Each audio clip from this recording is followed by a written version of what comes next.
Governo do Estado do Rio de Janeiro. Secretaria de Estado de Cultura e Economia Criativa, através do edital Cultura Presente nas Redes 2, apresentam.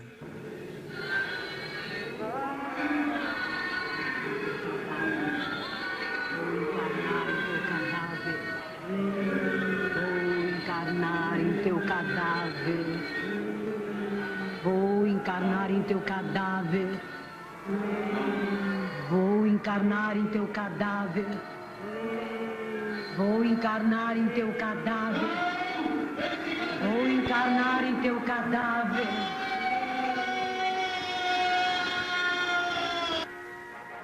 Olá pessoal, sejam bem-vindos ao segundo episódio do Mojicast. Eu sou o Matheus. E eu sou o Daniel.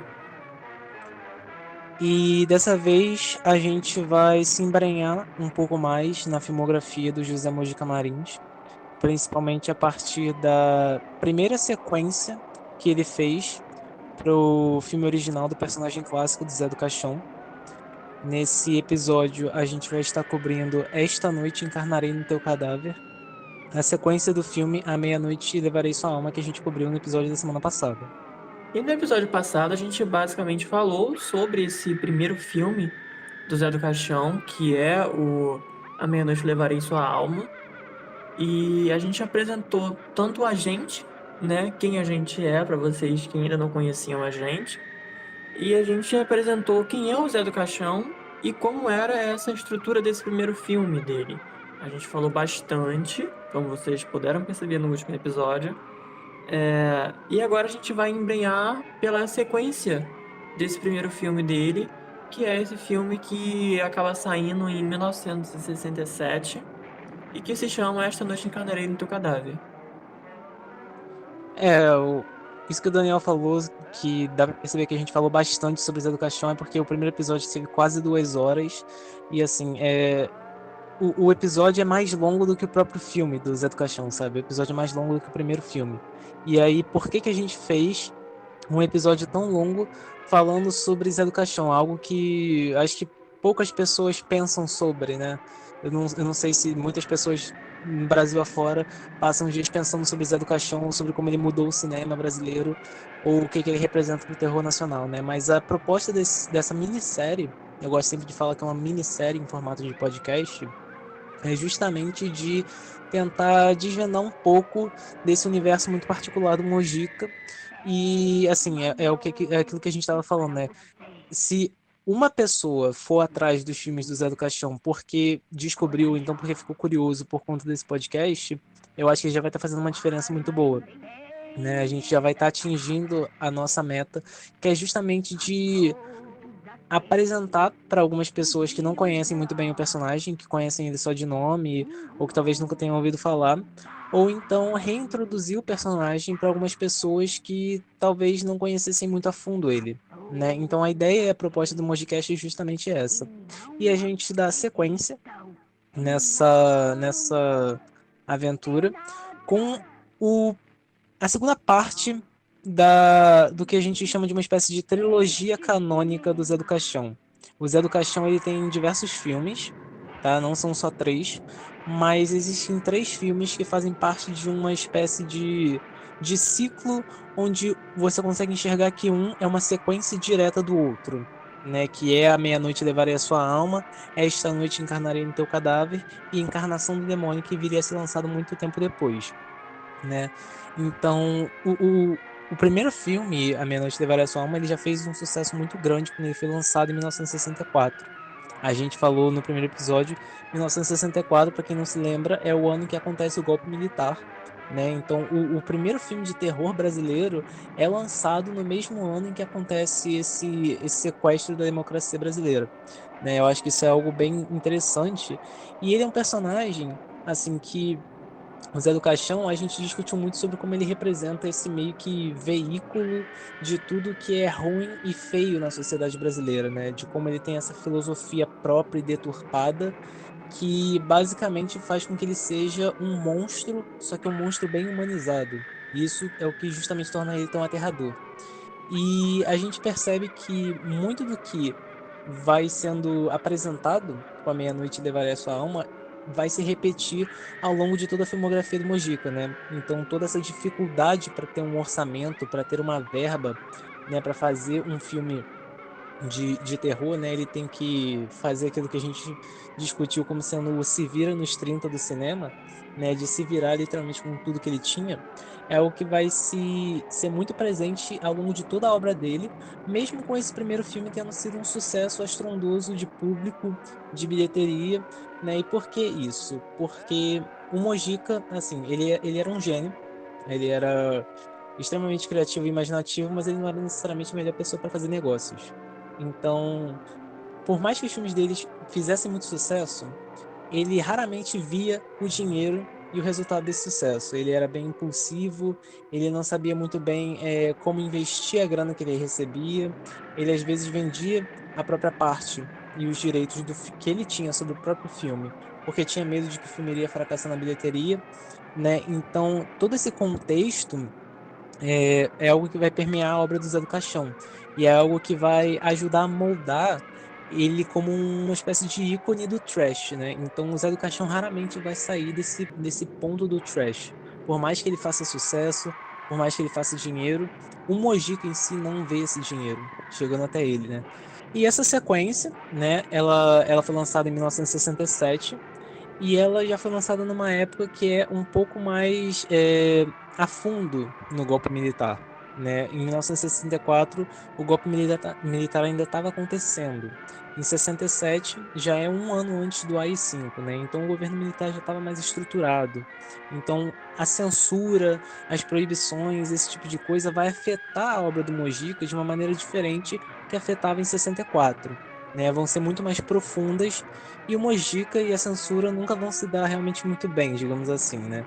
O Zé do Caixão talvez seja um dos cineastas que mais vai sofrer com as imposições do governo militar. Ah, um último favorzinho.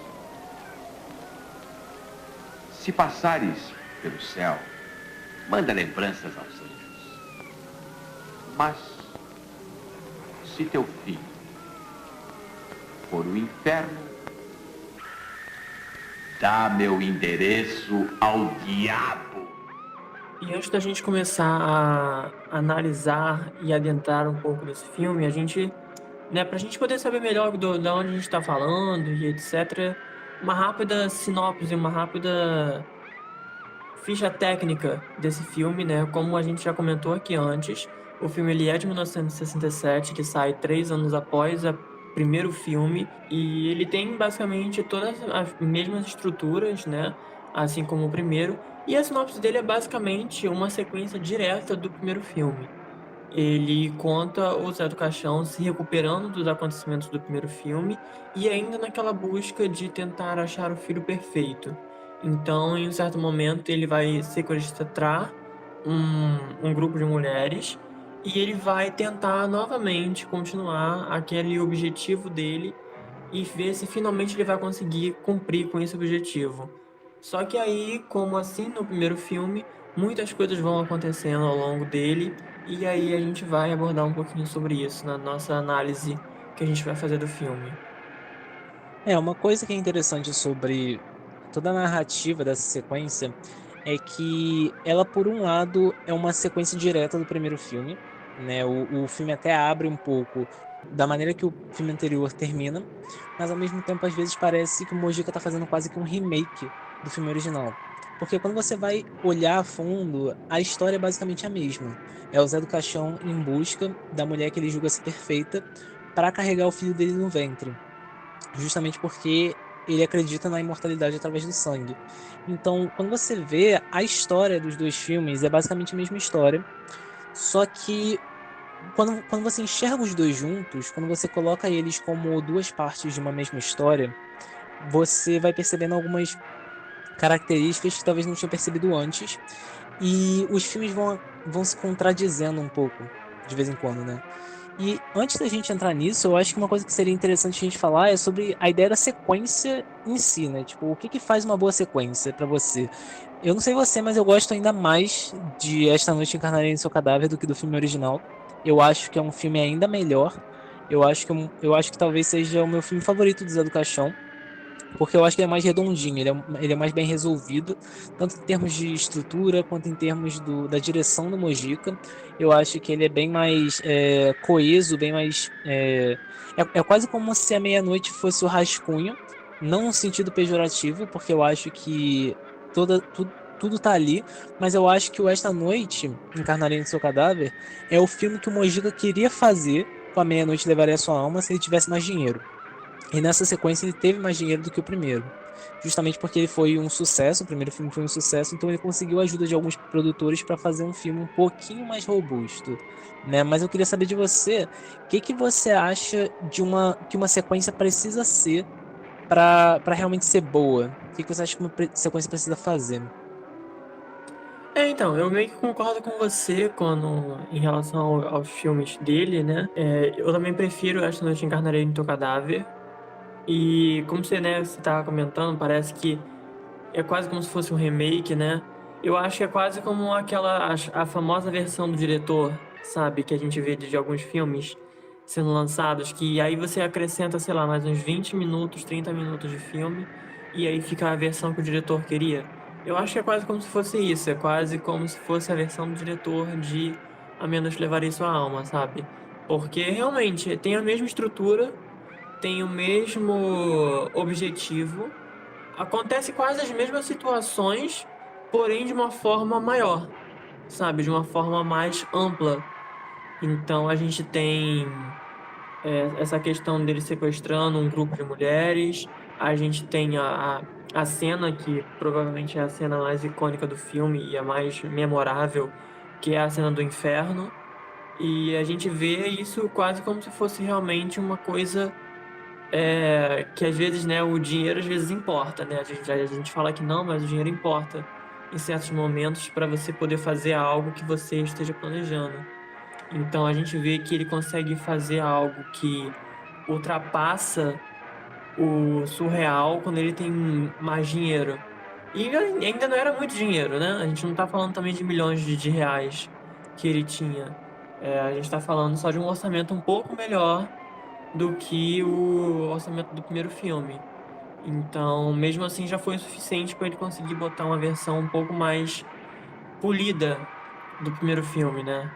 E em relação às sequências, eu sou uma pessoa que eu tenho uma relação meio que de amor e ódio com sequências de filmes em geral, principalmente filmes de terror. Porque é muito complicado você ver algo superar o original. Sabe, principalmente quando a gente fala de terror, a gente vai para os clássicos, terror dos anos 70, 80, as grandes franquias. E aí você pergunta, qual é o seu favorito da franquia? É muito difícil você não falar que é o primeiro. Com toda certeza. Até porque a gente vê, olhando principalmente em franquias de terror, as sequências costumam ficar cada vez mais repetitivas, né? Porque você vê algo que deu certo no primeiro filme, e aí você quer explorar aquilo ali ao máximo e capitalizar em cima daquilo ali ao máximo. Então você aprova um monte de sequências de uma vez só.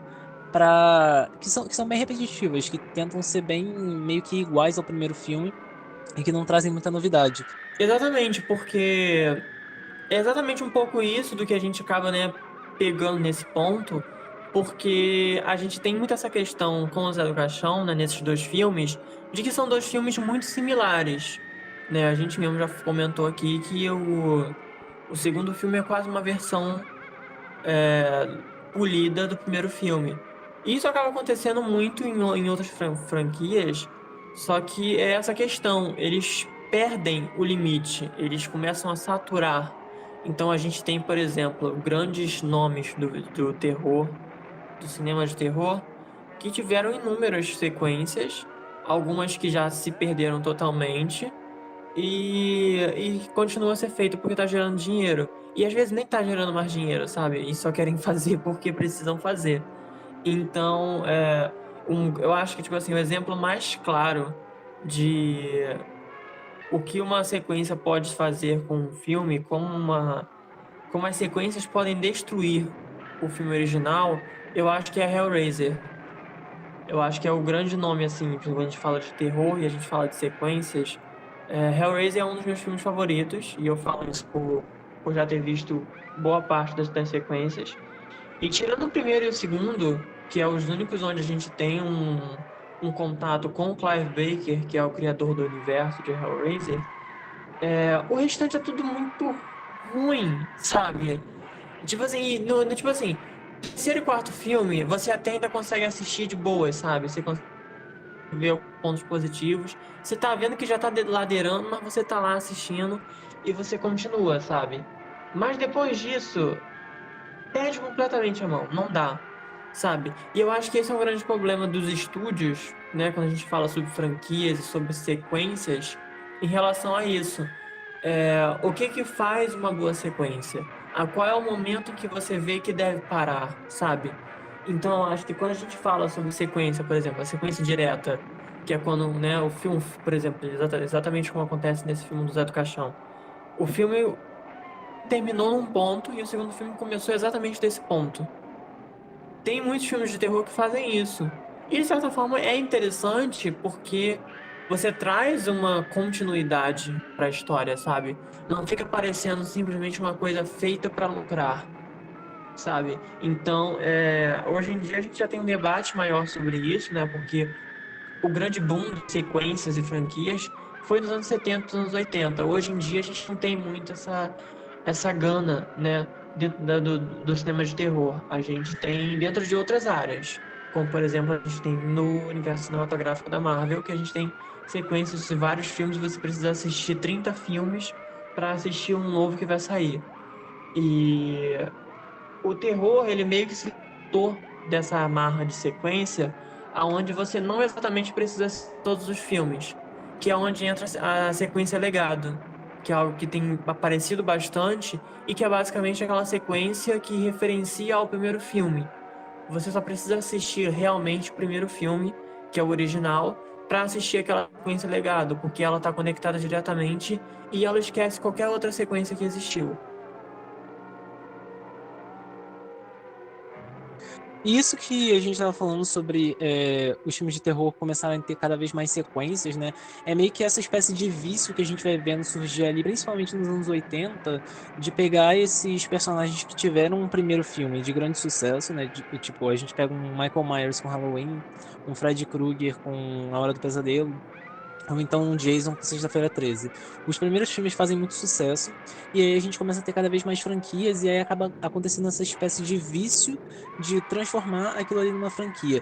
Que por um lado vai criar realmente, vai estabelecer esses personagens numa espécie de panteão de terror, né? Que inclusive eu acho que o Zé do Caixão acaba fazendo parte um pouco, por mais que, né, ele seja num contexto fora do ramo estrangeiro que a gente está geralmente mais familiarizado, mas ele vai estar se encaixando ali nesse panteão de grandes vilões do terror, e ao mesmo tempo ele acaba adquirindo algumas características que os próprios vilões do terror vão ganhando com o passar do tempo, que é justamente essa. Eu diria que eu não sei, eu não usaria o termo perda de força, mas assim, quando a gente vê o Fred Krueger pela sétima vez, é muito menos eficiente do que quando a gente vê ele pela primeira vez, né? Então, é meio que parte disso, é meio que o personagem vai ficando saturado, vai ficando repetitivo e ele vai ficando realmente como uma marca quase, como uma figura icônica da cultura pop que não necessariamente assusta e acaba sendo um pouco divertida de ver também. E eu acho que isso é algo que a gente vai percebendo no Zé do Caixão dentro do contexto brasileiro. A gente estava falando sobre como as sequências geralmente elas precisam. Que uma sequência geralmente precisa fazer, né, para ser para fazer o seu trabalho, digamos assim. Ela tem que trazer alguma coisa nova, né? Ela tem que trazer algum senso de novidade e de evolução para a história, né? Então você tem que sentir que a história está caminhando, que está sendo desenvolvida, que está trazendo coisas novas. E eu acho que o Esta Noite Encarnarei no Teu Cadáver faz isso. Porque ele pega o que foi estabelecido no primeiro filme e ele aprofunda. Então, tecnicamente, é a mesma história. A maior parte são os mesmos elementos, são as mesmas ideias, mas o Zé do Caixão, o Mojica, no caso, vai trazendo novos aprofundamentos a isso, né? Quase como se ele fosse dando novas camadas. E também tem a questão de que não existe, né? No caso, a gente falando de 1967, não existe uma saturação do Zé do Caixão ainda. A gente tá só no segundo filme, sabe? Então ainda se permite a pegar a história do primeiro filme, referenciar ela e aprofundar ela, entende? É diferente quando, por exemplo, a gente já tá, sei lá, como você mesmo comentou, no sétimo filme e a gente tá tendo a mesma história durante 6 filmes. A gente, um momento, cansa. Então, sei lá, se o Zé do Caixão tivesse pegado a mesma história e tivesse feito ela 7 vezes, com certeza teria cansado. Mas não foi o caso. A gente tá ainda na segunda, né? No segundo filme, basicamente a primeira sequência. Então a gente ainda tem essa liberdade, né? Esse aval, vamos dizer assim, para poder se referenciar ao primeiro filme, que ainda tá recente, foi 3 anos apenas. A história ainda tá nova, ainda é original. Então ainda tem essa permissão de não se saturar, porque ainda tá muito novo. Então a gente tem muito isso. Como você comentou, o Zé do Caixão, ele com certeza ele entra no panteão dos icônicos monstros, e não só pelo fato dele ser brasileiro que ele vai ficar de fora, porque o Zé do Caixão ele, né, conseguiu alcançar uma fama internacional. Então a gente tá falando de algo que foi lá pra fora. E com certeza ele fica junto com esses outros personagens por causa exatamente disso, por causa dele ter virado basicamente uma marca. A gente não precisa. Você pode não ter assistido nenhum filme, sei lá, de Sexta-feira 13. Você sabe o que é Sexta-feira 13, pela superstição da data, e você sabe quem é Jason. Você pode não ter assistido nenhum filme, mas você sabe o que são essas duas coisas. Você sabe quem é Michael Myers. Você pode não ter assistido nenhum Halloween, mas você sabe quem é ele. Então, o Zé do Caixão ele se torna essa figura icônica. E ele se torna por si uma marca. É igual, por exemplo, como a gente comentou no primeiro episódio, né? E eu comentei que eu conheci o Zé do Caixão fora dos filmes. Eu conheci o Zé do Caixão na televisão, em programas de auditório de domingo, sabe? Então, tipo, você vê que tem uma diferença. E eu acho que é muito parecido, né? Se a gente for pegar, quase que o Zé do Caixão é o nosso Fred Krueger. Porque o Fred Krueger foi a figura da cultura pop mais querida dos anos 80. Ele literalmente fazia comercial para MTV, sabe? Você tinha uma linha de disque, tipo, disque Fred Krueger, você ligava e ele falava com você. Você consegue entender a loucura que é isso? O Zé do Caixão, ele tá nesse nível pra gente que é aqui no Brasil, sabe? Então ele se tornou essa figura e sem ter a saturação. E é isso que eu acho que causa ainda mais brilho em todo esse personagem, né? Toda essa aura por trás dele por causa disso. Ele se fez conhecido sem se saturar. E eu acho que dentro do nosso contexto, assim, ele é o tipo de coisa que todo mundo meio que conhece, mas que ao mesmo tempo tá muito distante da gente, né? Porque ele é um ícone do terror que, se a gente vê, por exemplo, o Fred Krueger, ele surge ali nos anos 80, já o Zé do Caixão surge nos anos 60, sabe? São quase que 2 décadas de diferença. E são literalmente 2 décadas de diferença, porque o Fred Krueger surge em 84, enquanto o Zé do Caixão surge em 64. Então, uma coisa que eu acho que é curiosa é que o Zé do Caixão ele é muito mais distante da gente do que o Fred Krueger. E por conta disso, a gente às vezes não percebe o quão grande ele foi, né? Então, quando o Zé do Caixão surgiu, ele fazia tanto sucesso nos anos 60 e 70 que tinha, por exemplo, marca de pinga do Zé do Caixão. Que nos anos, acho que não me lembro se era 70 ou 80, acho que era 80, o Mojica se candidatou a deputado federal, a deputado estadual. E isso mostra que, assim, a figura do Zé do Caixão, durante muito tempo, foi uma das maiores do audiovisual brasileiro. É uma coisa que a gente não pondera muito sobre hoje em dia, né? Mas que realmente tem esse capítulo, assim, dentro da história do cinema brasileiro que a gente meio que desconhece. Mesmo que o último filme do Mojica não tenha sido, assim, tão distante, foi de 2008.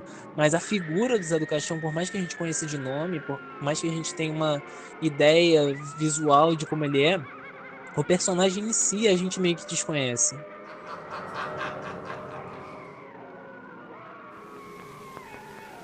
É a vida o tudo e a morte o nada? Ou é a vida o nada e a morte o tudo?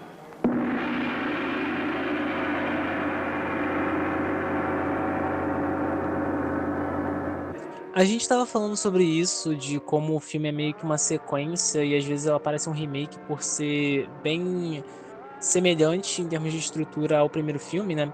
E assim, eu acho que uma coisa que é bem interessante quando a gente analisa os dois filmes como duas partes de uma mesma história, até porque eu sei que são três filmes, a trilogia canônica, digamos assim. Mas os dois primeiros filmes, o título deles literalmente é uma ameaça, né? É uma profecia que os personagens falam no próprio filme. No primeiro filme eles falam sobre levar a alma do personagem à meia-noite. Nesse filme falam sobre encarnar num cadáver, né? Então são literalmente ideias que já são proferidas no filme. E a gente estava falando sobre isso. Eu acho que uma coisa que é interessante é quando a gente analisa a maneira que o Mojica trata o sobrenatural e a maneira como ele trata a derrocada mental do Zé do Caixão. Porque uma coisa que me chama muita atenção nesses filmes é que é a estrutura do primeiro. A gente discutiu muito no episódio anterior sobre como o primeiro filme tem uma estrutura que é quase de punição do Zé do Caixão, né? Ele é um personagem que faz todo esse mal na Vila Velha, nesse cenário, nesse ambiente. E aí ele vai sendo culpado aos poucos, progressivamente, né? Ele mata, ele tortura, ele estupra e ele começa a ver aparições fantasmagóricas, ele começa a ser torturado mentalmente, até que no final ele é meio que completamente obliterado por essas visões fantasmagóricas. Mas é muito bizarro, e assim, eu sei que é lógica de filme de terror, mas assim, é muito bizarro ver esse segundo filme começar e assim, você vê o rosto do Zé do Caixão no primeiro filme, no final, ele tá destruído. E nesse filme é como se não tivesse acontecido nada, sabe? Ele tá bem.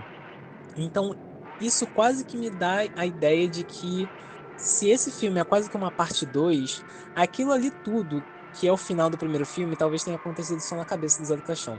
Porque o que é interessante nessa sequência é que o filme deixa bem claro que todos os eventos sobrenaturais dessa sequência aqui não são reais. São, são coisas, são alucinações, são visões na cabeça do personagem. E isso que eu acho algo muito interessante de você analisar nos filmes do Zé do Caixão, porque eles lidam muito sobre religião, eles lidam muito com fé, com pesadelos, com essas ideias que são meio abstratas e metafísicas, como morte, vida, sangue, mas eles parecem que nunca se entregam totalmente ao sobrenatural, pelo menos não essa trilogia. Sim, e é uma coisa muito comum, né? E eu até me pergunto, né, o quão que às vezes o Zé do Caixão, os próprios filmes dele, influenciaram outros filmes, principalmente lá de fora. Porque esse tipo de questionamento é bem comum.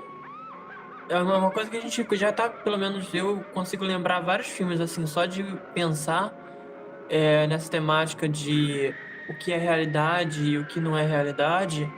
É muito comum a gente ver esse questionamento acontecendo em vários filmes. E às vezes eu acho que é muito interessante também a própria aproximação com o público, sabe? Com a gente que a gente está assistindo o filme. Eu, pelo menos, eu com certeza já passei por algumas situações em que eu me questiono se aquilo realmente aconteceu ou se fui eu que delirei por algum momento, sabe? Então eu acho que, de certa forma, acaba sendo bem relacionável com a gente como público e com outras obras de dentro do cinema do terror, esse questionamento de realidade ou delírio, realidade ou sobrenatural, sabe? Até que ponto, na real, a gente tá vivendo a realidade, sabe? São tantos questionamentos assim que podem surgir na nossa cabeça que às vezes a gente pensa que tá até saindo um pouco desse ficcional quando a gente pensa nos filmes, né? Exato, eu acho que tudo dá uma outra gama de complexidade para esses filmes do Zé do Caixão, que são bem diferentes de tudo que estava sendo feito na época, né? Porque as obras de terror que existiam na época, elas. A gente falou no episódio anterior sobre como o Zé do Caixão meio que ajudou a criar essas obras de terror que são mais gráficas, que são mais violentas, né? Que usam e abusam da violência gráfica de uma forma que filmes anteriores ainda não conseguiam fazer muito, principalmente os filmes norte-americanos. E sobre essa questão desse embate entre o que é real e o que não é real, entre a realidade e o sobrenatural, né? E, assim, pra mim, o sobrenatural nesse filme, ele meio que se materializa como uma espécie de fragmento psicológico desse personagem, sabe? É tipo uma manifestação do subconsciente dele. É quase como se ele tivesse ficado tão traumatizado com o final do primeiro filme que tudo que é sobrenatural nesse é como se fossem pesadelos. É como se fosse ele mesmo se questionando sobre a própria filosofia dele. E eu acho que isso ganha ainda mais força com a cena do inferno, né? Mas é quase como se fosse uma questão existencialista dele. Porque no primeiro filme ele já tinha ele já era pautado por um existencialismo, digamos assim. Ele estava sempre questionando qualquer tipo de fé. Ele estava sempre questionando a existência de Deus ou do diabo. E ele tinha uma filosofia muito específica dele, muito própria, que era. Ele tem todo o sistema de crenças dele, né? Mas a gente vê no primeiro filme momentos em que ele fica assustado, momentos em que ele começa talvez a duvidar da própria filosofia, sabe? Então já tem isso no primeiro filme. Eu acho que nesse segundo ganha mais contorno, porque a gente vai vendo mais relações dele com os personagens da vila. Os personagens da vila agora são um pouco mais aprofundados, né? Tem personagens que ganham mais destaque e a gente vê um pouco mais desses momentos dele de insegurança. Então, eu acho que o sobrenatural nesse filme meio que ajuda a realçar isso. É um sobrenatural que não é exatamente sobrenatural, porque ele ainda tá na cabeça do personagem, né? E também é muito importante também a gente pontuar, né, que, como você comentou, né, os filmes do Zé do Caixão, ele mexe com certas coisas que podemos chamar de polêmicas, né? E, por exemplo, muita violência gráfica, muitos artefatos religiosos sendo, né, mencionados e aparecendo no filme de formas, entre aspas, profanas, né? E você comentou que não era algo comum no cinema, principalmente no cinema dos Estados Unidos, né? E isso acontece muito também por causa do Código Reis, que era uma espécie de censura que existiu no cinema dos Estados Unidos, que foi vigente dos anos 30 até metade da década de 60. Então, basicamente, os Estados Unidos ficou, vamos dizer assim, numa conduta de censura dos anos 30 até o começo da onde é a nossa ditadura, da onde começa a nossa censura. Então a gente tem muito essa questão da falta da ousadia no cinema norte-americano por causa disso, por causa da censura que havia lá e por causa das coisas que eles não poderiam botar dentro de um filme. E é muito engraçado porque a gente vê que a ousadia que faltou lá, aqui tinha bastante. Porque o Zé do Caixão, ele tá fazendo esses filmes no meio da ditadura militar. Então a gente tem uma, de certa forma, afronta, porque ele não tinha nenhum problema em colocar coisas que com certeza seriam vistas com maus olhos por aquele bando de conservadores que estavam ali tentando controlar tudo e todos. Então a gente vê que e de certa forma, ele não foi apenas um pioneiro dentro do cinema de horror, mas ele também foi uma pessoa que não teve medo de fazer aquilo que queria e foi contra até mesmo regras que poderiam bloquear o filme dele de existir. Uma coisa que a gente falou no primeiro episódio foi sobre como, se a gente fosse definir os filmes do Zé do Caixão em algumas palavras-chave, seria mais ou menos crença, né? Fé, dogma, todos esses conceitos religiosos, porque o Zé do Caixão ele está inserido dentro de uma comunidade que é uma comunidade religiosa, né, temente a Deus, enquanto o Zé do Caixão não é. E não é só uma questão de cristianismo. A gente vê, né, ele, por exemplo, roubando oferendas de deuses de matrizes africanas. Então a gente vê ele tendo esse desdém com qualquer tipo de religião.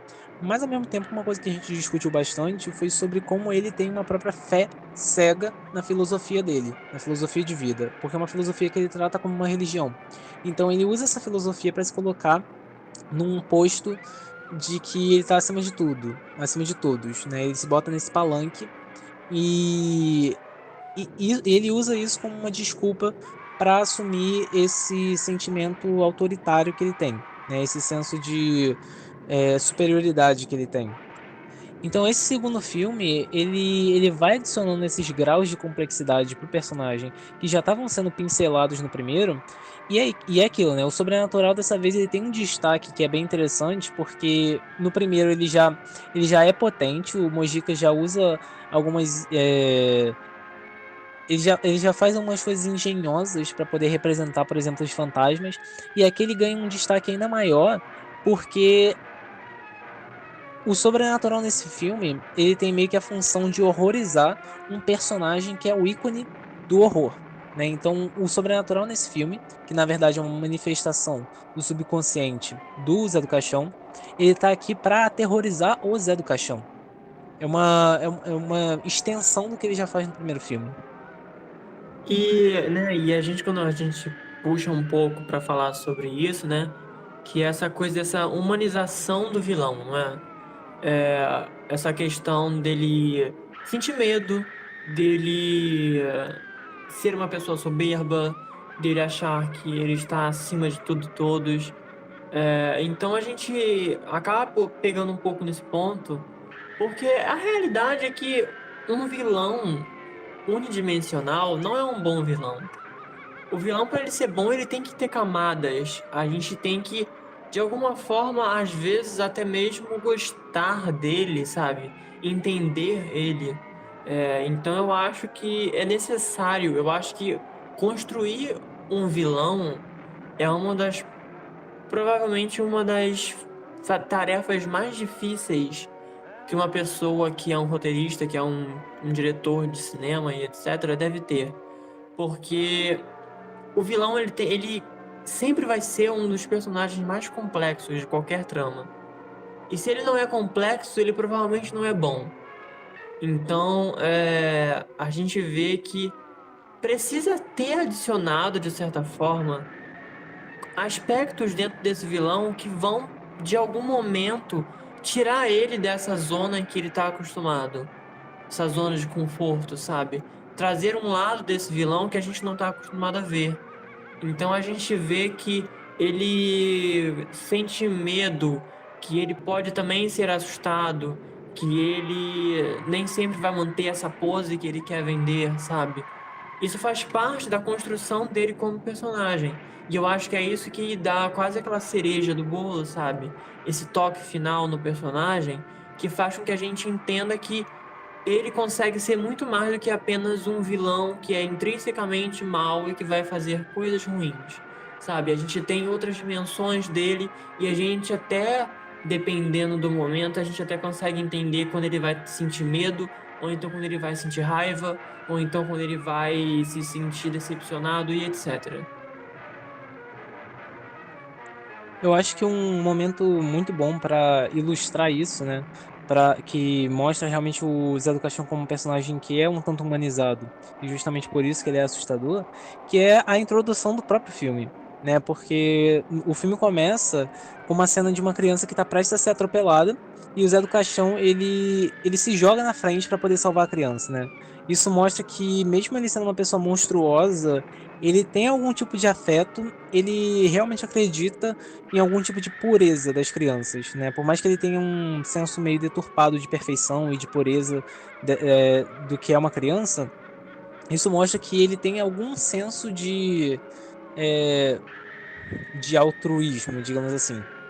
E isso é uma coisa que se prolonga até o final do filme, porque nesse filme a gente acompanha ele durante, principalmente a segunda metade, ele tendo uma relação com uma seguidora, né, que é basicamente uma espécie de contraparte feminina do Zé do Caixão, e ela tá carregando o filho dele na barriga, né? Então o Zé do Caixão ele fica extasiado, sabe? Tipo, ele fica extasiado e preocupado ao mesmo tempo de ser um pai agora.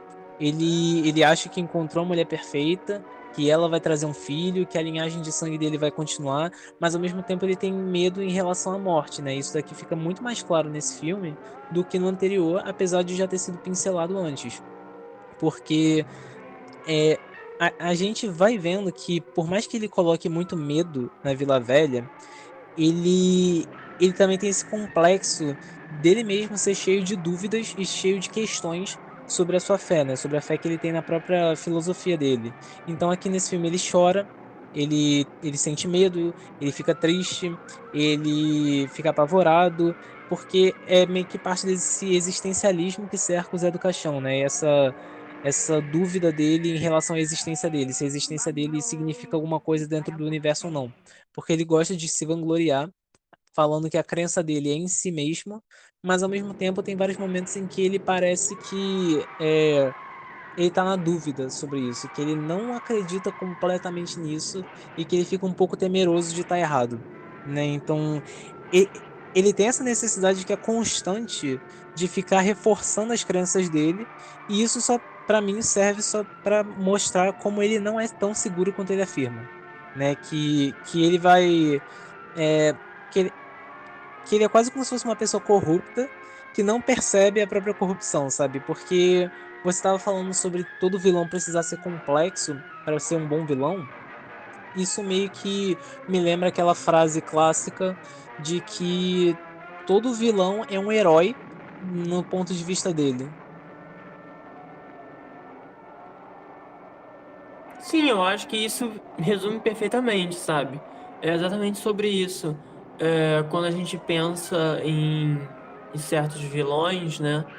Que são icônicos na cultura pop, no cinema de horror, até fora do cinema de horror. Os vilões que sempre serão mais lembrados são aqueles que, de alguma forma, eles conquistaram o público, sabe? E eles não conquistam o público sendo apenas mal, sabe? Tem alguma coisa ali, tem uma camada ali por trás, sabe? Às vezes até mesmo uma coisa de identificação, sei lá, quando a gente pega, por exemplo, Carrie. A Carrie que, de alguma forma, as pessoas se questionam, ela é a vilã ou ela é a vítima, sabe? Então você tem essas camadas dentro desse personagem que faz com que você se questione sobre ele. E é isso que é ser um vilão. Não é apenas a pessoa te odiar porque você é mal e acabou. Não, não é só isso. Tem muito mais. E é por isso que vilões são provavelmente os personagens mais interessantes na história do cinema. Uma criança, seja ela qual for, é a coisa mais preciosa do universo. Cuide dela. Senão, nem teu Deus te livrará do inferno. E é aquilo, né? A gente estava falando sobre como bons vilões, eles geralmente são algum tipo de espelho de algum tipo de receptáculo de coisas que já existem na nossa realidade, né? De coisas que são das piores coisas que a gente pode imaginar na nossa realidade, eles acabam sendo uma representação. Então, ao longo de toda a existência de filmes de terror, de obras de literatura de terror, os monstros, os vilões, eles geralmente são justamente esses personagens feitos para representar algo que os criadores deles acreditam estar errado com o universo, ou então com o país deles, com o tempo deles. Então, monstros, desde o folclore até a cultura pop, eles representam esse tipo de ansiedade, né? Esse tipo de medo. E no caso do Caixão não é muito diferente, né? Ele é um personagem que ele é cheio de absurdos e cheio de absolutismos, né? As crenças dele são meio assustadoras, até porque elas lembram muito as crenças eugenistas, fascistas, né? Justamente por conta dessa visão que ele tem sobre uma raça perfeita, né? Então é algo que tem um parecer muito forte com essas ideias eugenistas, né? De uma evolução natural do ser humano, de que alguns não foram capazes de atingir, né? Então ele se coloca no topo dessa civilização porque ele acha que a filosofia dele, que o sangue dele são superiores e que os outros são fracos e que tem ou que ser eliminados ou que servir a ele, né? A gente meio que discutiu isso sobre como ele pega um pouco dessa visão eugenista e ele mistura com o niilismo do Nietzsche e de como ele mistura com um pouco do sadismo do Marquês de Sade para criar essa filosofia própria dele. Então é algo bem surreal, digamos assim, por conta dessa hipocrisia que ele traz, né? Dele ser alguém que questiona muito, mas ao mesmo tempo ele não permite que os outros questionem ele, essa natureza autoritária dele. Então ele é um personagem que, ao mesmo tempo que quer se ver quase como um deus, que quer se ver quase como essa figura icônica que merece ser cultuada, ele também é um personagem que às vezes parece que tá agindo como uma criança mimada, sabe? Sim, e isso acaba mostrando, de certa forma, né? Exatamente como a gente falou, as camadas desse personagem, né? Esse acaba sendo uma forma de exemplificar, porque a gente mostra que um vilão, ele em si, né? No caso, ele é criado como uma representação de algo ruim. Então, quando a gente fala, eu gosto muito desse vilão, não é porque exatamente a gente está concordando com o que ele está fazendo, sabe? Mas é porque de alguma forma ele conseguiu te conquistar, de alguma forma ele. Às vezes o vilão ele é extremamente carismático, ou então ele tem uma história triste e aí você se conecta com ele, mas isso não significa que você está concordando com aquilo que ele está fazendo naquele momento, né? Naquele momento que está transformando ele em um vilão, né? Então, o Zé do Caixão mesmo é um exemplo disso, porque ele tem essa filosofia dele pautada dentro do fascismo, dentro do nazismo, sabe? Então, são assuntos muito delicados, né? E a gente pensa, então se eu gostar do Zé do Caixão, eu tô apoiando o nazismo. Não, não é isso. Não é assim. Mas a gente precisa ter a consciência de que um vilão ele vai fazer coisas ruins. E a gente não precisa concordar com as coisas ruins que ele tá fazendo simplesmente porque a gente gosta desse personagem. Eu acho que inclusive porque provavelmente o Mojica, quando fez o Zé do Caixão, ele nem imaginava das possíveis conexões que a filosofia do personagem dele poderia ter com esses horrores da realidade. Porque a verdade é essa, muitas vezes quando diretores, roteiristas estão criando essas obras, eles não estão cientes de que eles estão representando algo da realidade por meio delas, né? De que eles estão filtrando algo da realidade por meio delas. Então é aquilo. O Zé do Caixão ele não representa só algo que é pautado por uma filosofia semelhante à do nazismo. Ele é, no geral, uma figura que representa qualquer tipo de coisa ruim da humanidade. Ele não representa só o que é ruim do fascismo. Ele representa, por exemplo, todos os aspectos e traços de uma masculinidade tóxica da época, ou do machismo inerente na época, pela forma como ele trata as personagens femininas. Sim, ele é uma pessoa, né? Por exemplo, né, nos dias de hoje, a gente poderia falar que o Zé do Caixão seria cancelado, né? Porque ele era uma pessoa ruim, né? Ele era um cara escroto, vamos dizer assim, né? Não falo nem em relação ao Mojica, tô falando assim do personagem mesmo. O personagem, ele era um personagem imoral, a gente já comentou sobre isso no primeiro episódio. Então ele tinha uma relação complicada com basicamente qualquer direito humano. Então era muito, muito complicado a pegar nesses pontos.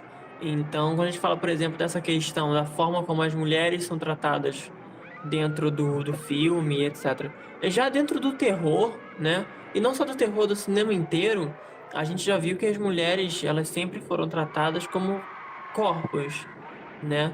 E o terror, ele acaba ressaltando isso demais porque o terror ele era um gênero dominado por homens, né? Ele era um gênero cinematográfico que a maioria deles, assim como basicamente todo o cinema, né, era composto por figuras masculinas. A gente não tinha muitas diretoras, a gente não tinha muito roteiristas femininas. Então, o que reinava ali era basicamente essa questão de masculinidade, sabe? Essa coisa meio. é, Como é que eu posso falar? Tem que ser homem, sabe? E tem que ter mulher pelada no meio do filme, porque é isso que vai chamar a atenção, porque é isso que os caras querem ver, sabe? Era uma coisa meio assim. Então, essa relação com a forma como as mulheres são tratadas dentro do terror e pegando mais especificamente dentro dos filmes do Mojica, acaba sendo muito correlacionado com a questão do tempo, a questão do tempo em que era vivida aquela época. Então as mulheres eram vistas como objetos, as mulheres eram vistas como um pedaço de carne. Então não tinha muito para onde fugir quando se retratava isso dentro dos filmes, porque era isso que ia ser retratado. E isso acaba sendo retratado nos filmes do Mojica. Então, o personagem, ele em si, ele é um personagem imoral, ele é um personagem que ele não tem o mínimo de tato para lidar com as pessoas e principalmente com as mulheres. Ele era um personagem que via as mulheres como objetos e sem nenhum problema, tanto que a premissa do filme é basicamente ele conseguir um receptáculo, basicamente, né? Um ventre para gerar uma criança perfeita para ele. Então ele não queria nem se casar, ele não queria, sei lá, construir uma linda família. Não, ele queria um filho, ele queria alguém para dar continuidade à geração dele, alguém para dar continuidade à linhagem dele. Então ele só queria uma barriga. Ele queria uma mulher para fazer isso para ele. Entendeu? Então a gente não tinha esse tato, a gente não tinha um bom tratamento com as personagens femininas do filme, porque o personagem em si precisava ter esse contato muito mais áspero com as personagens, porque ele não estava se importando com elas. E isso, né, claramente era um show de misoginia, um show de machismo dentro do filme, e que acaba respingando muito dentro do cinema em geral e é um reflexo da sociedade. Até hoje em dia mesmo a gente tem muitas complicações em como as mulheres são tratadas.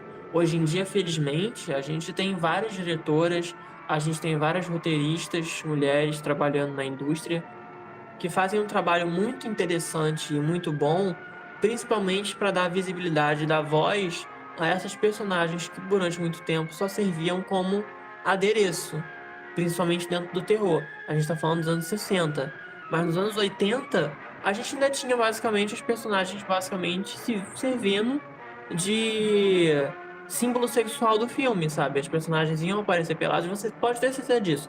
Você vai pegar um filme dos anos 80, de terror, dos anos 70, você vai ver mulher pelada, você vai ver as personagens sendo sexualmente expostas, elas vão estar transando.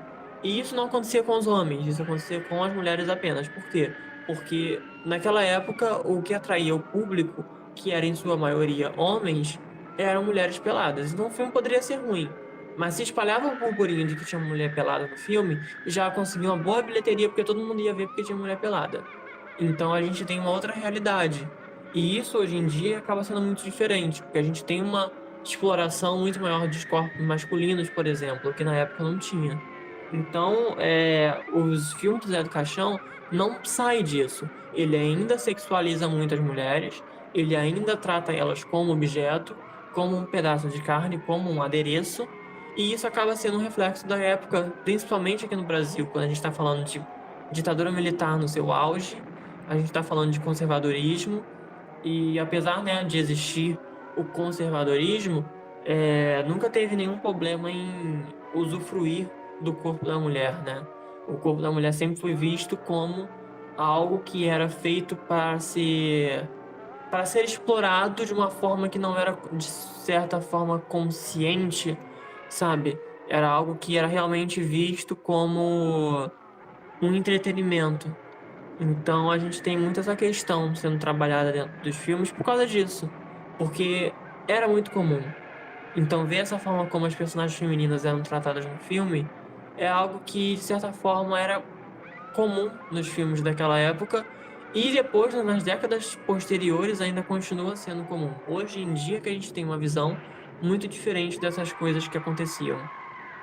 E quando a gente traz essa discussão sobre a forma como as personagens femininas são representadas e toda a sexualidade aflorada no cinema brasileiro da época, não só brasileiro, no cinema como um todo, mas assim, a gente via isso no cinema brasileiro que a gente está tratando, eu acho que isso ajuda a levantar mais um pouco do porquê que a gente está falando sobre Zé do Caixão, né?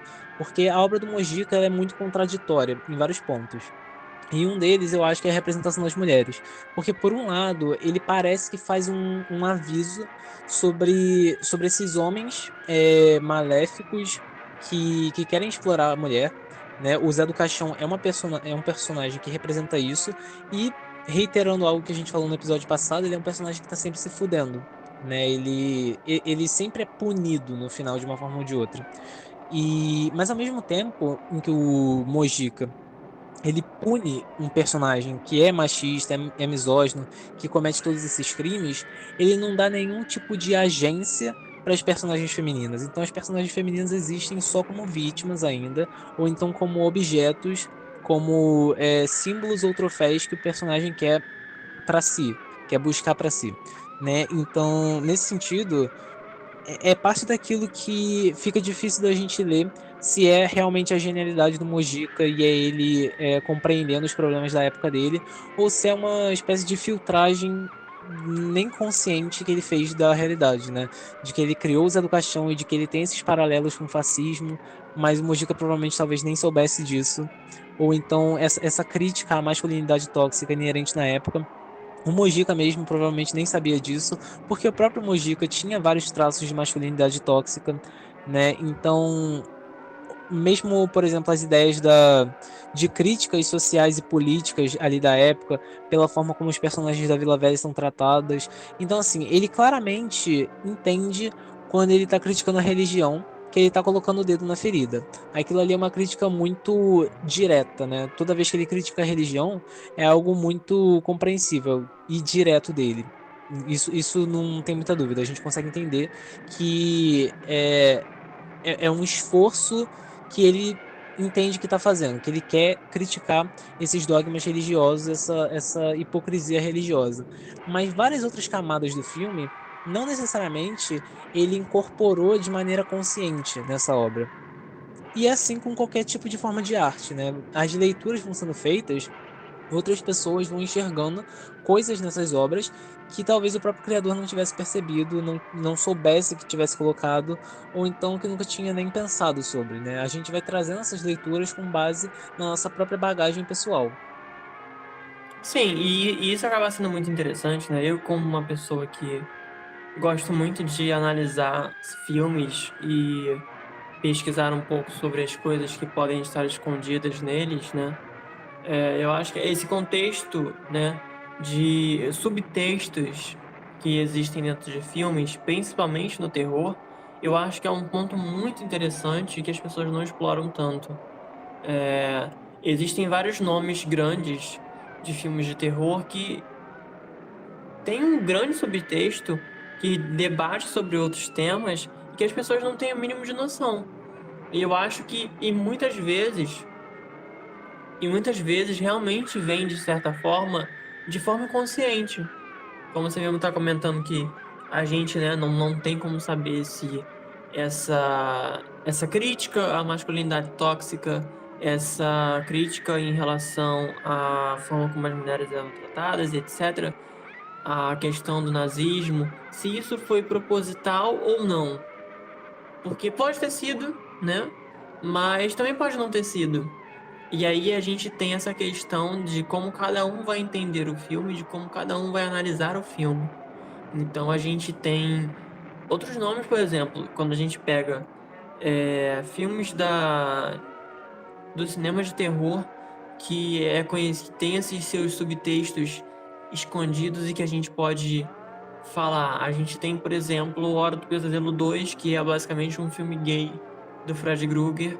A gente tem, por exemplo, Hora do Espanto, aquele filme de 1985, que é basicamente um filme de um vampiro oitentista queer, sabe? Então a gente tem muita coisa escondida e que às vezes é proposital e que às vezes não é. E esse acaba sendo, né, de certa forma, direcionado para o Mojica, porque, como você mesmo comentou, ele não era uma pessoa moralmente, vamos dizer assim, politicamente correta na vida dele pessoal, né?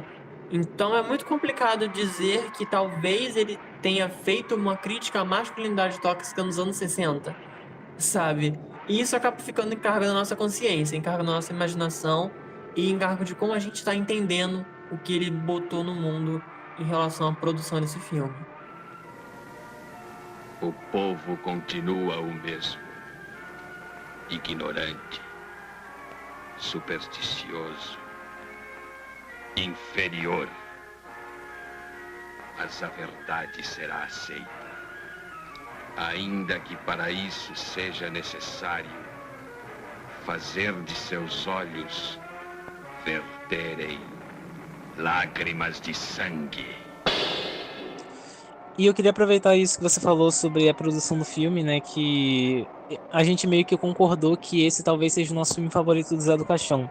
Porque Ele tem um pouco de alguns problemas ainda de qualidade na preservação da imagem, né? Ainda tem alguns problemas com a imagem, com o som é meio defeituoso, mas ainda assim, é que nem o primeiro, ele compensa todos esses defeitos, essas limitações com bastante imaginação na hora de solucionar o problema, né? Então, é a direção mesmo, ela bebe de diversas fontes, ela parece que bebe um pouco de histórias em quadrinhos, de monstros da Universal como Drácula e Frankenstein, do expressionismo alemão, né? Ele parece que tá puxando um pouco de tudo, que inclusive é algo que vai marcar todos os filmes do Zé do Caixão, essa essa natureza que é um meio alucinante assim, que essa mistura de gêneros, essa mistura de linguagens, tem um pouco de narrativa clássica, mas também tem um pouco de experimentalismo, tem um pouco de terror, mas também tem um pouco de faroeste. Às vezes parece quase que a gente está vendo um circo, né? Tudo bem carnavalesco, tudo bem explosivo, né? Então, os filmes da Educação têm sempre essa atmosfera muito surreal. Isso foi algo que a gente debateu bastante no episódio passado e que continua nesse daqui. Eu acho que o Mojica até extrapola isso, não num sentido, não num mau sentido, mas eu acho que ele extrapola ao ponto de se tornar ainda mais criativo. Eu acho que ele consegue só esse pingo a mais de dinheiro que ele teve para fazer essa sequência já ajuda ele a trazer para a realidade um pouco mais e articular melhor algumas das ideias que ele tem, porque o Mojica tem uma imaginação muito rica nesse sentido, né? A própria questão visual do filme e de como ele usa certos elementos, como por exemplo a questão de que o filme inteiro se passa em preto e branco, mas em determinado momento o filme fica colorido, sabe? A gente vê o quão a gente pode estar brincando com a questão da realidade, pegando um pouco até mesmo de um filme que eu e o Matheus, a gente comentou no Cultural Reset, que é o podcast que eu tenho, que a gente está fazendo junto. A gente comenta sobre o Mágico de Oz, e o Mágico de Oz ele também tem essa dinâmica, onde ele se passa em um momento do filme, onde a gente tem, entre aspas, o que é a realidade, né? O que está se passando no nosso mundo, tá em preto e branco. E quando a gente tem a Dorothy indo para um mundo mágico, a gente tem um ambiente colorizado, a gente tem um ambiente colorido e que tá cheio de cores e que a gente tem essa diferenciação de que a gente tá indo para outro lugar, um lugar que talvez não seja real.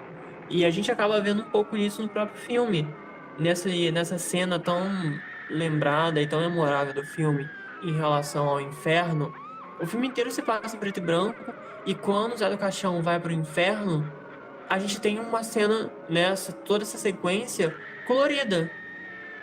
A gente tem essa quebra, onde a gente vê que tem uma diferenciação do mundo, né? A gente tem essa realidade, que é o nosso mundo, e quando ele vai pro inferno, que é esse local que normalmente, né, a gente conhece como onde o diabo vive e que é onde a gente vai se a gente não cumprir com certas normas do que deve ser o certo a se fazer na Terra. E assim, o primeiro filme ele já tinha uma natureza bem experimental na hora de fazer os fantasmas, que era aquela fotografia negativa, mas assim, esse segundo filme leva isso à enésima potência, porque o inferno que o Mojica cria nesse filme é provavelmente um dos mais criativos infernos. Eu não sei se tem uma lista para isso, sobre as melhores representações do inferno no audiovisual, mas a do Mojica com certeza ia estar ali como uma das primeiras, porque é muito curioso como ele faz isso numa produção que é bem de baixo orçamento mesmo, mas ele é tão ambicioso que ele lota os planos, ele lota os enquadramentos de detalhe, que cada vez que você revê o filme, você percebe alguma coisa nova que você não tinha percebido antes, né? Então ele cria esse mágico de Oz às avessas que você estava falando, dele fazer esse filme todo em preto e branco e dele criar cores nessa cena. E é interessante porque enquanto o filme todo, na maior parte, ele é bem monocromático, essa cena em particular, ela é uma explosão absurda de cores. No inferno a gente vê tons de rosa, tons de azul, tons de verde, tons de vermelho, tudo ali meio que batalhando, meio que coexistindo. É um cenário que ele é frio, mas ao mesmo tempo ele é quente, sabe? Ele é, ele é uma representação de todas essas contradições, de todas essas coisas que te dão náusea, que são meio desnorteante. né? Então é tão detalhado, é tão visceral e psicodélico que é meio que impossível você tirar o olho. Sim, provavelmente, como eu já falei, eu acho umas 2 vezes aqui nesse episódio, é a cena mais memorável do filme e eu acho que é uma das cenas mais bonitas do filme. E se a gente for pegar, sei lá, é provavelmente uma das cenas mais bonitas da história do cinema brasileiro, sabe? Porque é realmente algo, tipo assim, estonteante. A gente tem uma representação do inferno, que é algo, né, que é visto com tantos mal olhos, né? Tipo assim, né? Não podemos falar do inferno. E ele trouxe uma forma de ver o inferno que é tão psicodélica, que é tão colorida, sabe? Que tipo assim, é quase mágico, sabe? É quase muito parecido com essa questão do Mágico de Oz, onde a Dorothy vai para um mundo colorido que é quando ela chega em Oz. E é quase como, sei lá, é como se essa fosse a Oz do Zé do Caixão, sabe? Porque é tudo muito colorido, é tudo muito bonito, é tudo muito claro. Tem toda a questão de ter gente morrendo ali perto, mas tirando essa parte, é tudo muito bonito. E o mais interessante é que ele usa isso, essa dicotomia, pra realmente aprofundar o que o personagem tá passando, sabe? Porque no primeiro filme a gente vê eles bravejando pros céus, querendo uma prova da existência de Deus, né? Independente de como a gente interpreta aquele final, se é um final sobrenatural ou não, o final do primeiro filme parece que gerou um trauma nele. E é um trauma que se mantém aqui, ali no fundo, mesmo que ele não fale abertamente sobre aquilo, nem diretamente sobre aquilo, parece que existe esse trauma ali. Você consegue meio que perceber pelas ações dele. Então essa cena meio que mostra o quão frágil e o quão quebrado é o sistema de crenças do Zé do Caixão, né? Porque esse segundo filme, assim como o primeiro, é meio que uma narrativa sobre como ele faz de tudo para tentar se manter no topo, se colocar no topo, e de como ele cai. Ele simplesmente é empurrado, ele tem uma derrocada, ele realmente cai. E no caso desse filme, ele é arrastado diretamente para o inferno. E é torturado por vários demônios nus. Você vê as paredes cheias de nádegas, de seios, de genitais, pessoas nuas sendo torturadas, que é o tipo de coisa. É esse flagelo da carne que a gente vê muito nos filmes de Zé do Caixão, né? Esse senso de destruição corporal, digamos assim. E no fim das contas ele é arrastado para o inferno e o diabo tem o rosto do Zé do Caixão. É meio que um reflexo dele como sendo o maior inimigo dele, né? Então, o Zé do Caixão é a pessoa que mais acaba se sabotando, digamos assim. Justamente porque uma coisa que eu acho interessante é que nesse filme, quando a seguidora dele, né, a companheira dele, tá grávida, ele dá uma espécie de acalmada, digamos assim. Ele fica um pouco mais tranquilo porque ele quer ter o filho, ele quer cuidar, ele quer ser um pai realmente da criança. Então ele parece que dá essa acalmada. E eu acho interessante esse momento porque ali a gente meio que vê o que o Zé do Caixão poderia ser se ele não tivesse essa filosofia tão torpe e tão discrepante, assim. Então, essa representação dele sendo arrastado para o inferno e vendo ele pagar pelos pecados dele, que ele não paga em vida, é algo que, além de ser uma das cenas mais bonitas do cinema brasileiro, e uma das mais perturbadoras, provavelmente, dá todo esse grau de profundidade para a obra do Mojica. Mentira! Não creio. Eu sou eterno! Eterno, ouviram? Nunca serei torturado. Minha vida será eterna! Eterna!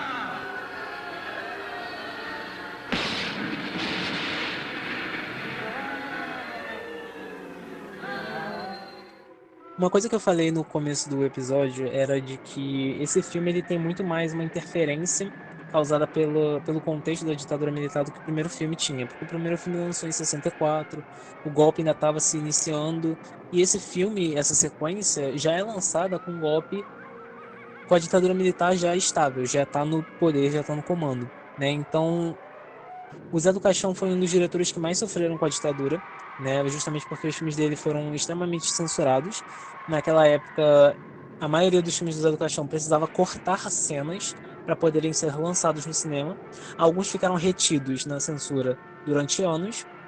E no caso do Esta Noite Encarnarei no Teu Cadáver, o final do filme precisou ser alterado, né? Porque o final do filme, digamos assim, ele foi visto como problemático pela censura da época, né? Então, o final anterior, o final original do filme, colocava o Zé do Caixão fazendo o que o Zé do Caixão faz, que é contestar Deus, que é atacar o povo que ele julga sendo cego, seguindo religiões de maneira cega. Só que isso foi visto com maus olhos pela ditadura militar. Né? Então, esse final precisou ser refeito. Só que o Mojica não tinha dinheiro para fazer isso, então ele precisou redublar a cena final. E ao invés dele proclamar, do Zé do Caixão proclamar todo o seu ódio à religião, ou então de ele atacar o povo, ele basicamente proclama a sua crença em Deus. Ele meio que tem um momento de redenção e ele diz que Deus é a resposta, de que Deus é a verdade e que ele basicamente vira o oposto do Zé do Caixão que a gente conhece. Então, é uma cena que, assim, quando você assiste o filme, se você não tem ideia desse contexto, ela vem absolutamente do nada, sabe? É impossível de entender e é até meio engraçada porque ela vem acompanhada da música Aleluia no fundo. Então, por um lado, parece quase que é uma sátira do Mojica, sabe? Parece que ele tá frustrado com a ideia de ter que mudar o final do filme. Então, ele faz a mudança, mas ao mesmo tempo parece que ele tá tirando um sarrinho, sabe? Sim, e isso eu acho que é muito claro, né? Porque ele é o tipo de pessoa que ele não ficaria quieto, né? Ele não é o tipo de pessoa que ele aceitaria algo que, tipo assim, estão interferindo e simplesmente ia abaixar a cabeça e concordar. Então, pra mim fica muito claro que toda essa questão da música e da forma como ele acabou adaptando essa mudança, né, no filme, fica muito claro que é um deboche, sabe? Que é uma indireta e que, de certa forma, continua sendo um ótimo final, né? De certa forma, continua tendo a essência do filme. E mesmo que não tenha sido o original, né? Ele teve que dar essa modificada no final do filme. A gente vê que ainda assim continua a ser um filme do Zé do Caixão e um final de um filme de Zé do Caixão. Eu acho que é um tipo de final que funciona quando a gente olha em retrospectiva, porque o final ele é construído de um jeito que é meio ambíguo e justamente por causa disso ele é provocante, sabe? Ele parece sarcástico para alguém que tá vendo. E mesmo que não conheça essa história por trás, ele parece quase com um sarcasmo, porque ele vem absolutamente do nada, sabe? É algo que o filme inteiro ele não se pautava para essa conclusão. E ele de repente chega nessa conclusão sem mais nem menos. Então, ao mesmo tempo que é uma mudança que ele foi obrigado a fazer, parece um tipo de crítica ali bem humorada sobre essa moral cristã, justamente porque ela é muito fora de lugar ali dentro, né? Então, o Mojica poderia simplesmente ter redublado e entregue o filme como ele estava. Mas ao invés disso, ele redublou, ele colocou a música e mesmo assim o Zé do Caixão morre no final. Isso é algo que pra mim é extremamente cômico, sabe? Ele ter esse momento de redenção no final com essa música de Aleluia super alta e aí ele simplesmente morre no final, porque é um pouco que é meio que culmina com aquilo que a gente estava falando um pouco sobre no primeiro episódio, que é essa ideia do Mojica ser, do Zé do Caixão ser essa persona do horror, essa manifestação do horror. Ele causa o horror para os habitantes de Vila Velha, dessa cidade rural onde a história se passa, mas ao mesmo tempo ele é um pouco afetado também por esse horror, porque ele está inserido no meio de uma comunidade religiosa. Né? Então, ele é um cara que abala completamente essa comunidade, mas de certa forma, o fato dele estar inserido nessa comunidade também afeta ele, né? Então é um pesadelo para os dois. É um pesadelo para eles, que tem que se ver reféns dessa figura que representa tudo que existe de mais vil na humanidade, mas ao mesmo tempo é um pesadelo para ele que tá ali meio preso nessas convenções, né, meio que enjaulado nesse sistema de crenças e dogmas da realidade em que ele está inserido. E aproveitando, né, que a gente está comentando sobre a cena final, a cena do inferno e etc., existem algumas curiosidades, né, em relação a essas cenas, principalmente em relação aos bastidores, que, que é muito interessante, né? Eu acho que, por exemplo, para quem não tá acompanhando, né, o Cultural Reset, a gente tá falando sobre meio que filmes amaldiçoados, né? Que tiveram problemas no set de filmagem, tiveram algum tipo de interferência. E, e tem uma situação com essa gravação dessa sequência do inferno que ela calhou de ser gravada exatamente na Semana Santa.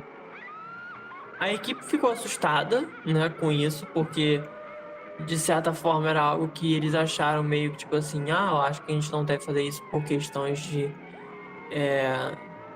religião e etc. Só que o Zé do Caixão ele não Eu se ficaria importou. assustado também. Não, eu também ficaria, eu confesso que eu também ficaria assustado. Eu pensaria, meu Deus do céu, é hoje que eu vou morrer porque eu tô sendo um herege, entendeu? Então. Mas aí, tipo assim, as pessoas ficaram assustadas, mas o Zé do Caixão não ficou. Porque ele não tinha muito essa questão de superstição. Então, tipo, ele acabou mantendo a data, gravou dessa mesma forma, e aconteceram algumas coisinhas, né? E em relação à superstição, eu confesso que eu também não sou muito não ligado. Mas principalmente com essa coisa de Semana Santa, por exemplo. Semana Santa o pessoal fala que tem que comer peixe. E eu não como peixe há muito tempo. Então, é, também tem essas coisas de superstição que eu confesso que eu também não sou muito ligado.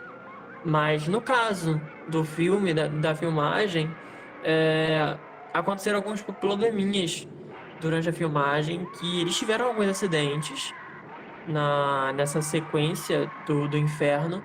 O produtor, ele quase quebrou as costelas. O Mojica, ele quase sufocou com uma serragem que foi usada na cena. E o assistente de câmera, ele acabou morrendo. Ele teve uma parada respiratória.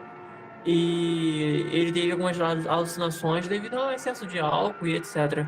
Que assim como a gente comenta em alguns filmes que a gente aborda no Cultural Reset, tem coisas que são só parte de um padrão, né? Então não é exatamente tipo, ele morreu porque ele gravou na Semana Santa.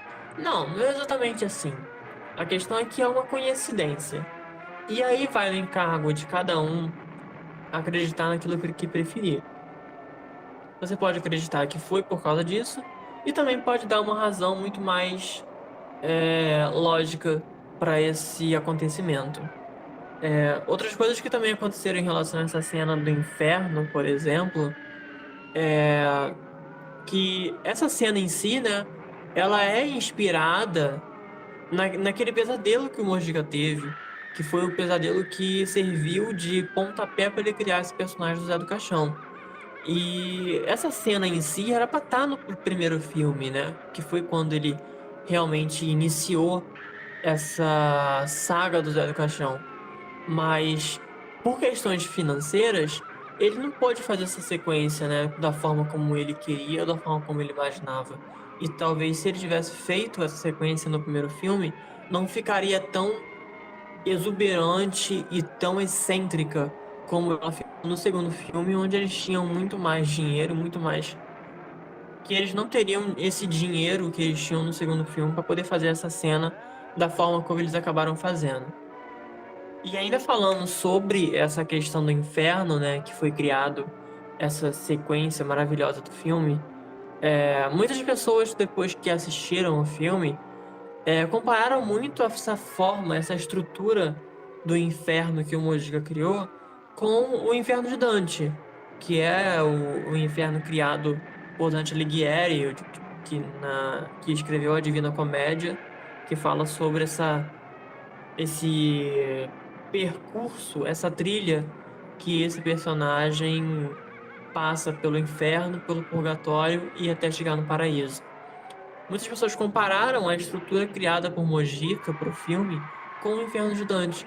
Porém, ele não tinha ideia de quem que era Dante, muito menos o que era a Divina Comédia. Inclusive, ele, quando comentaram com isso sobre ele queria até conhecer o Dante para saber quem era esse Dante e como ele tinha criado esse inferno. Só que, obviamente, Dante já tinha morrido há muito tempo. Então, para a gente ver que existem certas referências que vêm de lugar nenhum, que vêm do inconsciente da pessoa. Então, é que, como a gente já comentou anteriormente sobre algumas possíveis referências e subtextos que podem ser encontrados nos filmes do Zé do Caixão, esse acaba sendo um deles. Essa possível referência ao Inferno de Dante, sendo que o Mojica nem sabia quem era Dante. Não, isso, né? Toda essa questão do Mojica ter é, essa forma de produção que é incrivelmente sem orçamento, digamos assim. Esse filme, eu diria que esse filme, assim, ele teve um orçamento, enquanto o filme anterior não teve orçamento, sabe? Porque a- ele conseguiu ter um pouco mais de liberdade criativa com esse filme aqui, justamente porque ele tinha um pouco mais de grana. Mas ao mesmo tempo, quase que o filme inteiro é gravado na sinagoga, onde ele dava aulas para o curso de atores dele. Então é surreal pensar que quase todos os cenários desse filme são construídos dentro dessa sinagoga.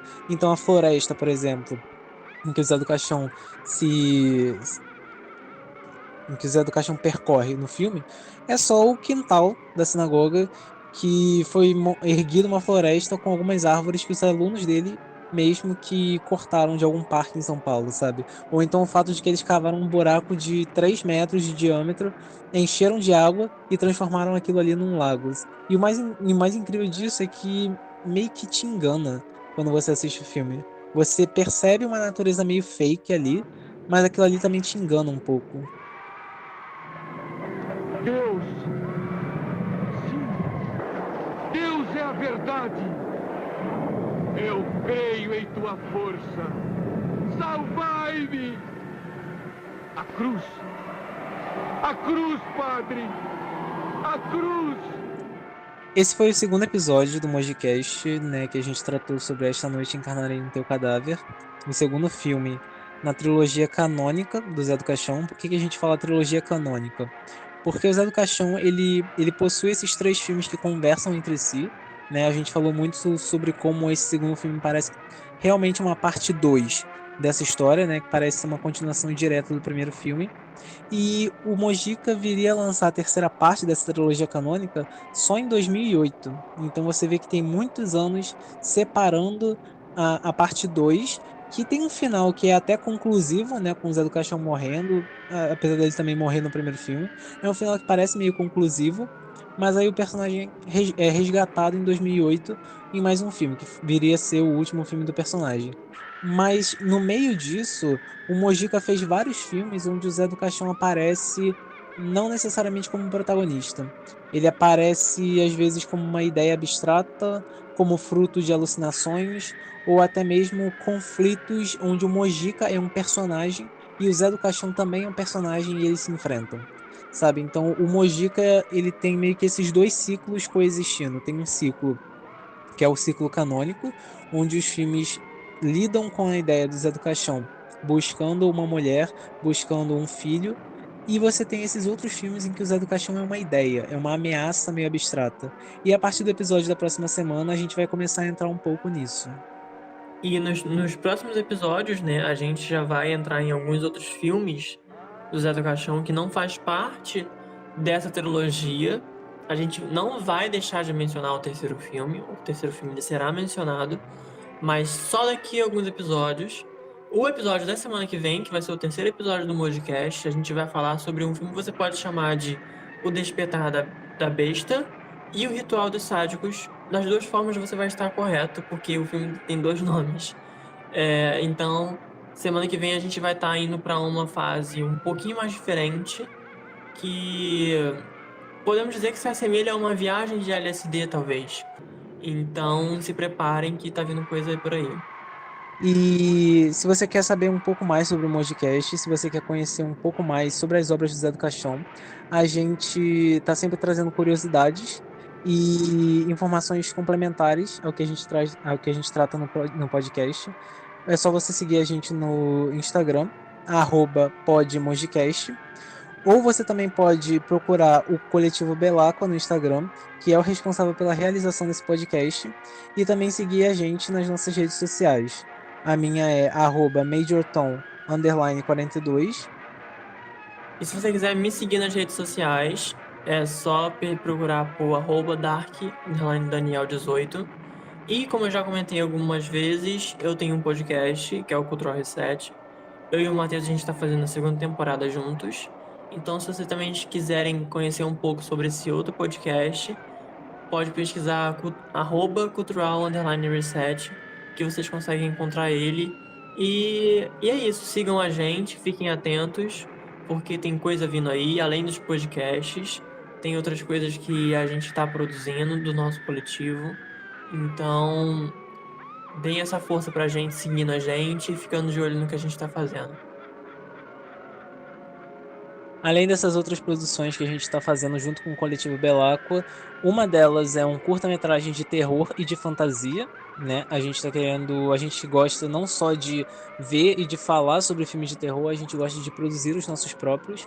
Então, a nossa nova produção, ela é feita em parceria com a Rio Filme, porque o filme foi aprovado em um edital da Rio Filme, e se trata de um curta-metragem chamado O Limiar da Meia-Noite, que atualmente está em pré-produção. A gente está com uma campanha de financiamento coletivo aberta na benfeitoria para ajudar a fechar o orçamento, né, já que é um filme que lida com efeitos de maquiagem, então ele é um filme um tanto caro. A gente está querendo gravar ele no segundo semestre desse ano e lançar ele até dezembro, né? Então, se vocês puderem ajudar a gente nisso também, vamos ficar muito agradecido, né? E a gente se vê no episódio da próxima semana. Tchau, tchau.